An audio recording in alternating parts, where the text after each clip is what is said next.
Well, let's see how this works. Okay, I'm being pulled here. So my wife is pulling us in the avalanche with that little tow strap there. It's alright, we only have about 10 miles. And of course there's no heat, and it's about 35 degrees out today. So my window keeps fogging up and my hands are numb. Perfect. Alright, well, it's never fun to have to tow your vehicle home, that's for sure. But at least we'll be able to do this repair ourselves and save us a whole bunch of money. So this is SSLFamilyDad with Simple Sustainable Living. And today I'm going to be going through a replacement of a water pump on a 2009 Chevy Traverse. This process will be identical for any of the like model vehicles, the Acadias and Terrains, and I think it's a View and all the other GM branded vehicles. They're the same engines and everything as this. And so the process should be identical. All the parts that I'll be using today I did order from Amazon. I put links in the description to those. I order all of our auto parts and maintenance stuff, even oil and oil filters and stuff like that on Amazon. It's the cheapest prices that I've been able to find. Stuff comes in 2 days, free shipping, and you just don't have to worry about it. I can just order it from my phone when I'm thinking of it, and a few days later when I'm ready to do the repair, the stuff will be there in the mail. So check the description for links to the parts that I'll be using here. I will say this, the problem that was caused in this engine was we had a thermostat that was locked in the closed position, wasn't allowing anything to circulate through the engine, so coolant wise, and so we overheated, and it blew the seal out of the water pump that's around the center shaft there. That is a known issue with this vehicle as far as the water pump leaking, not because of the thermostat, but just leaking on its own. And so if you have under 120,000 miles on your vehicle, I would check with your local dealership because they might be able to get this repaired for you for free. In my case, I've already torn everything apart and did the repair before I found out about that. And so well, hopefully it helps someone else out anyway, but I did the repair myself. Cost of this repair is about I would say about 30%, 40% of what you would pay, probably less than that, about 25% of what you would pay a mechanic. There's a lot of labor involved here, so you can save a whole lot of money by doing this yourself. So well, let's go ahead and dig in here and see what it takes to get this done. Okay, so first thing we need to do is get the wheel well enclosure out.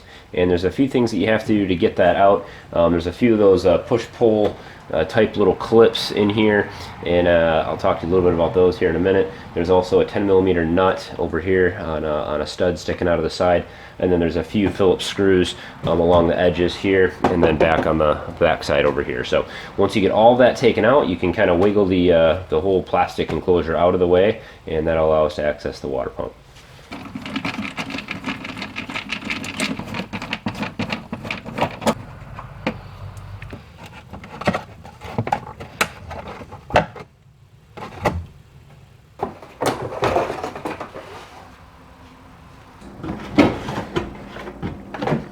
And we're also going to need to drain the system. So if you go right down here in the driver's side front and look up underneath, you will be able to find the radiator hose, and it's, can you see that? It's right there.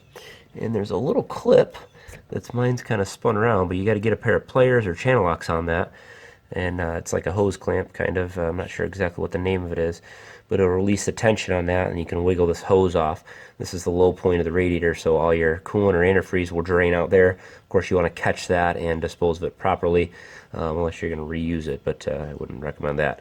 And so once that's all drained out, you can go ahead and you can just leave this off during the repair anyway, just make sure everything drips out.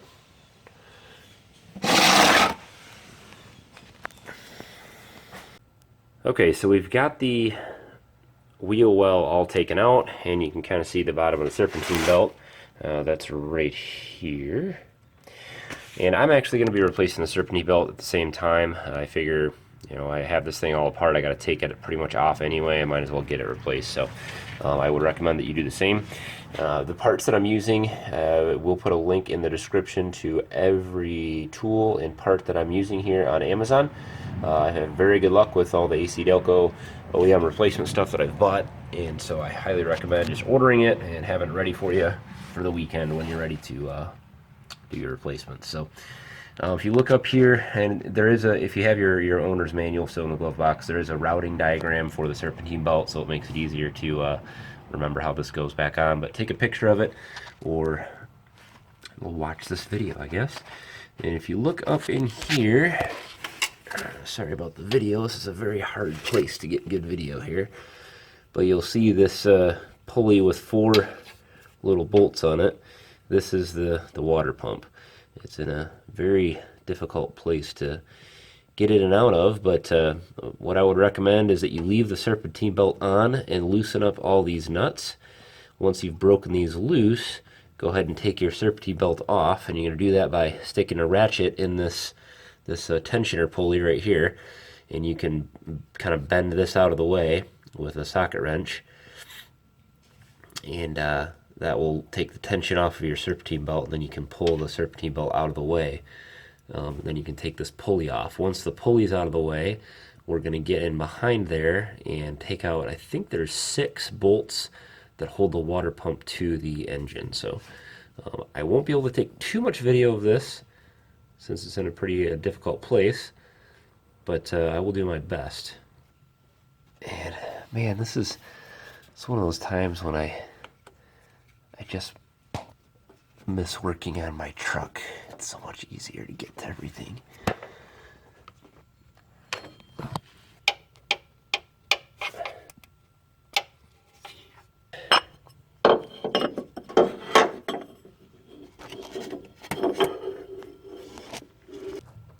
Alright, so there's the water pump, and we've got these 6. Let's see if I can point to them here. There's one right there, and you can see I think they're 10 millimeters. So far the pulley has been 10 millimeters, and I think these are all 10 millimeter also. So that needs to come off next. Alright, I am almost done, and this is definitely kind of a challenging set of bolts to take out. I've got a couple more here to get, and I've just been loosening them with the socket wrench and then taking the socket up with my fingers and backing them out. I can say that it is definitely useful to have a little swivel because there's not a lot of space in here between the bolt and the frame, and so you can't get a real good extension on there, and sometimes it's hard to get the ratchet or the socket wrench around in this area. So definitely useful to have a couple little extensions, 3/8 drives, and that little, I call it a knuckle or a swivel, is helpful too. So we're almost there. Alright, and just a bit of advice: once you get a few of those bolts out, it's a good idea to grab a pan or something to collect the antifreeze that's going to start pouring out. Alright, so I've got the pump out here. Since I can't really explain this, the pump is here and it sits in there like that. I actually had to turn it around this way and wiggle it out past through this gap right here. It will fit out the bottom this way. I know there's a lot of other videos on taking the engine mounts off and jacking up the engine and taking a bunch of components off of the top of the engine to get to this and get it out. I honestly think this is the easiest way. So it does come out through the bottom here fairly easily. So the next thing I'm going to do is just kind of get in here and clean off where the seal is going to seat. Obviously that's important. So I'm going to try to get all the old seal off there and make sure that that surface is real nice and clean. Alright, all cleaned up. I used a little bit of very fine sandpaper just to make sure all the old gasket was off, and cleaned it up with a dry towel and made sure it was all smooth. You want to be careful if you're using sandpaper. Use real fine and use real lightly, because you don't want to score that metal at all, obviously. So we're ready to put the new one in.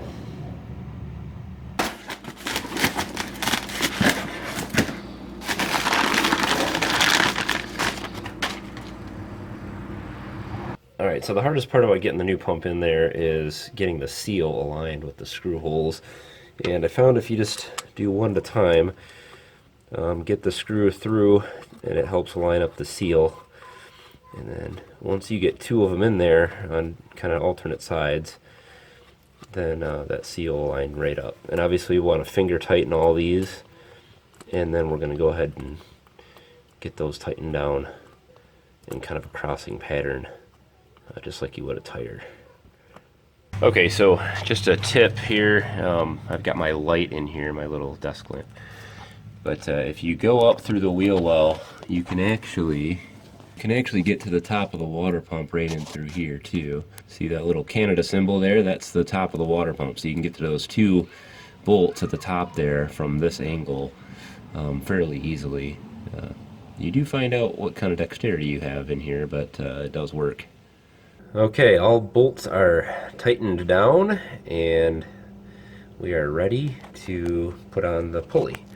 So I just want to make sure everything spins freely. I don't want to hear any scraping or anything like that. And this one feels a lot better. So the seal, the shaft seal, is what seems to go bad in these. And then the coolant will just spray right through here, so it won't get any suction on the pump. And obviously stops pumping. So that's why we needed the new one here. Something about new parts on a vehicle that are just satisfying. I'm not sure what it is, but alright, so here's the pulley that came off. Obviously, whenever you have components out like this that you're reusing, you just want to inspect it. Make sure none of these ribs are broken or chipped or anything like that. If they are, you want to get a new one, because that'll just tear up your belt a lot quicker if this thing isn't nice and smooth. But make sure everything looks good on these. These really don't go bad unless something really bad happened in there with a belt breaking or something.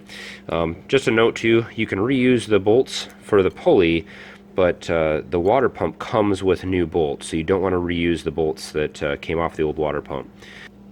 Okay, I don't think there's any real trick to this other than just fiddle around with it until you line the holes up. It's not easy, but once you get the first one in, you're golden. You're gonna spin it around.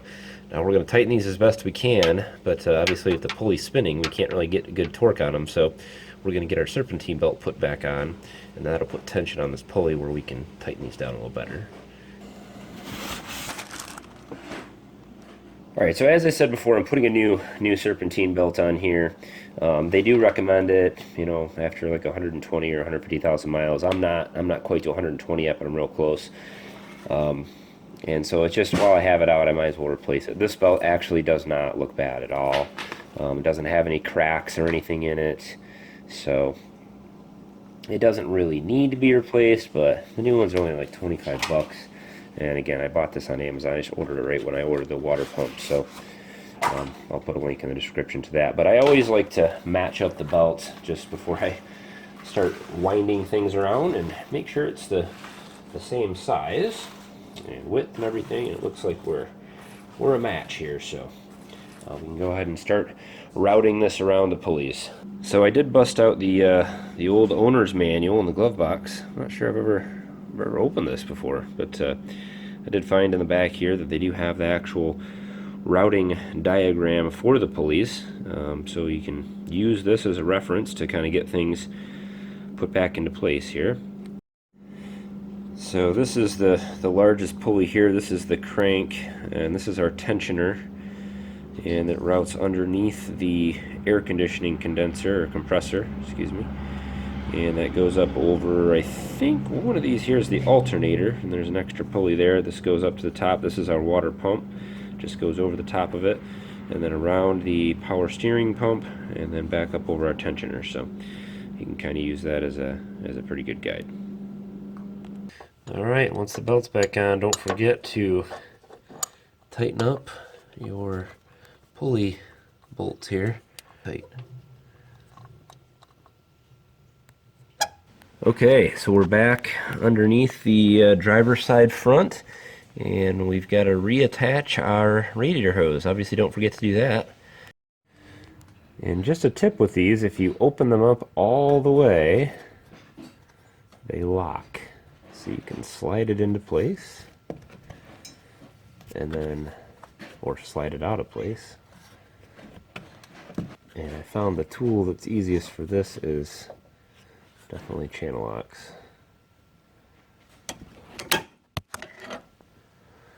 And now the tension's back on it. So first thing we need to do in order to get to the actual radiator to fill it is we have to take this cover off here. I would highly recommend getting one of these little tools. You can use a flathead screwdriver to pop these little clips out. The center part of the clip just pops up and then it releases the tension and then you can pull the whole thing out. However, if you use a screwdriver on these one too many times, they'll break. I got this little kit, which is something I've been meaning to do for a very long time, so I can replace all the missing ones that I have. This kit comes with a variety for the panels inside and for all the panels on the outside for just about any type of vehicle. And so you can replace these clips if you need to, and it also comes with a little tool. I've already got a few that are broken here.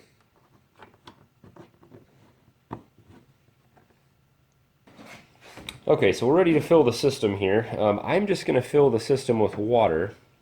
At this point, I'm going to add a couple gallons of water. I'll put a gallon in the radiator, and then I'm going to add some to our overflow here as well.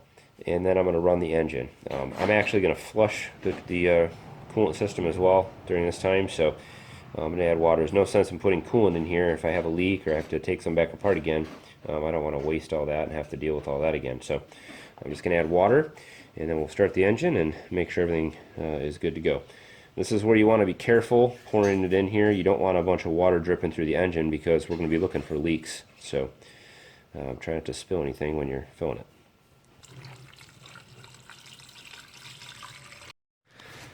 Alright, so I just turned the ignition here just really quick. Didn't start the vehicle, just turned it. And I just want to make sure my belt is seated properly on all the pulleys and make sure we don't have any water pouring out anywhere. Things are wet here just from the leak that we had before I replaced it, but no new drips and no new leaks anywhere that I can tell. And so I'm going to go ahead and start it up and let it run and see if it works. Alright, so we have the engine running here for a little bit and see if we can see our water pump up here without getting my head cut off somewhere in a belt. It looks like it's running smooth. No leaks. All right, well, no leaks, so that's a good thing.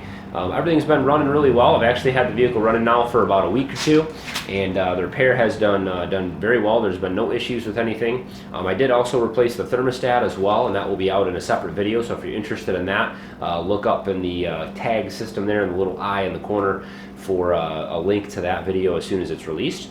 And also, if you guys have the same vehicle as this and you're interested in other maintenance and repairs that we've done on it and you want to kind of check those things out, I'll put a link in the description and up on the card system to the whole series that I have on this vehicle and all the repairs and maintenance that I've done. So hopefully you can find something interesting there.